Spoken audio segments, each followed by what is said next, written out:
Shalom. Halo teman-teman kelas 7. Selamat pagi. Sekarang masih pagi atau sudah siang ya? Coba teman-teman lihat di sekelilingnya. Nah, sekarang kita akan belajar tentang Allah memelihara ciptaannya.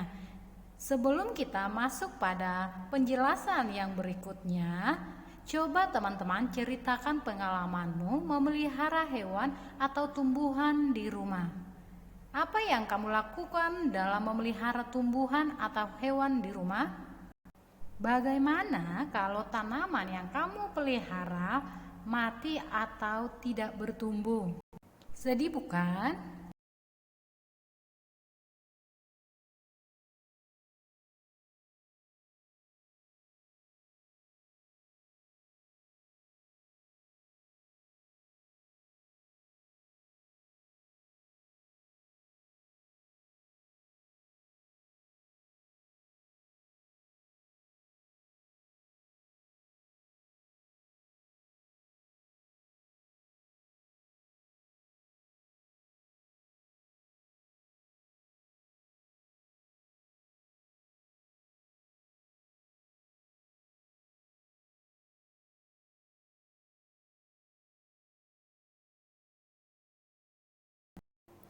Pemeliharaan Allah tidak pernah berhenti, meskipun manusia secara sengaja maupun tidak telah menghancurkan alam dengan berbagai cara, dan juga bencana alam menghancurkan alam dan lingkungan hidup serta manusia.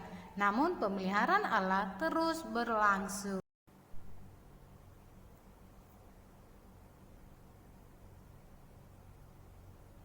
Buktinya, setelah terjadi berbagai bencana dan kehancuran, hidup manusia dan alam terus berlangsung dan terjadi pemulihan. Misalnya, setelah tsunami, alam yang rusak dan porak-poranda secara perlahan mengalami pemulihan. Kehidupan manusia yang tangguh juga mengalami pemulihan. Meskipun semuanya tidak dapat pulih kembali seperti sedia kala, namun manusia dan alam tetap bertumbuh. Setelah Tuhan Allah menciptakan langit dan bumi, Dia tidak meninggalkan dunia berjalan sendiri. Sebaliknya, Dia terus terlibat di dalam kehidupan umatnya dan tetap memelihara ciptaannya. Allah bukanlah seperti seorang ahli pembuat jam yang membuat bumi menjalankannya dan kini membiarkannya berjalan sendiri. Dia adalah Bapa penuh kasih yang senantiasa memelihara apa yang telah diciptakannya. Perhatian Allah yang terus-menerus atas ciptaan dan umatnya merupakan tindakan pemeliharaan Allah yang berlangsung sepanjang masa. Nah, teman-teman, terdapat 3 aspek dalam pemeliharaan Allah berikut ini. Yang pertama adalah pelestarian. Dengan kuasanya Allah melestarikan dunia yang diciptakannya. Sangat jelas pengakuan Daud itu dijelaskan, keadilanmu adalah seperti gunung-gunung Allah, hukummu bagaikan samudra raya yang hebat. Manusia dan hewan kau selamatkan ya Tuhan. Dalam terjemahan bahasa Inggris menggunakan kata peliharakan.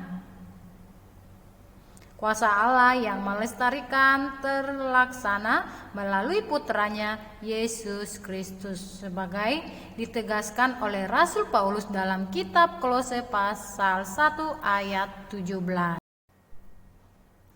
2. Allah bukan saja melestarikan bumi yang diciptakannya, tetapi Dia juga menyediakan apa yang diperlukan oleh ciptaannya itu. Ketika Allah menciptakan bumi, Dia menciptakan musim dan memberi makan manusia dan hewan. Beberapa mazmur menegaskan kebaikan Allah dalam menyediakan kebutuhan bagi makhluk ciptaannya. Allah sendiri menyatakan kuasanya untuk menciptakan dan memelihara, dan Yesus mengatakan dengan tegas bahwa Allah menyediakan kebutuhan burung-burung di udara dan bunga bakung di padang. 3. Pemerintahan. Di samping pelestarian dan penyediaan kebutuhan ciptaannya, dia juga memerintah dunia ini. Oleh karena Allah berdaulat, peristiwa-peristiwa dalam sejarah terjadi menurut kehendaknya dan dalam pengawasannya. Kadang-kadang dia turun tangan langsung melaksanakan maksud-maksud penebusannya. Kita bisa melihat contoh, yaitu Yesus datang ke dunia. Sekalipun demikian, dia tidak pernah berhenti menunjukkan pemeliharaan dan kuasanya. Setelah terjadi bencana, kehidupan terus berlanjut.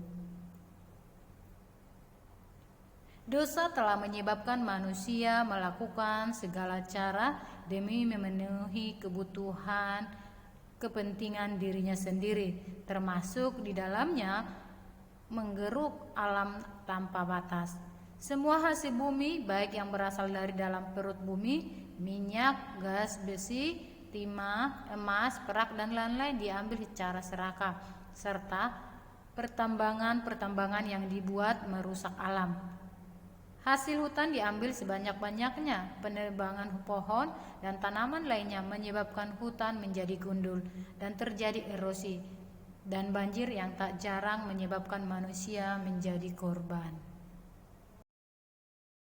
Kesimpulan, Allah adalah pencipta dan pemelihara semua ciptaannya. Sejak kejatuhan manusia ke dalam dosa, keadaan bumi dan manusia tidak sama lagi. Manusia berdosa, selalu ingin memuaskan dirinya maupun kelompok.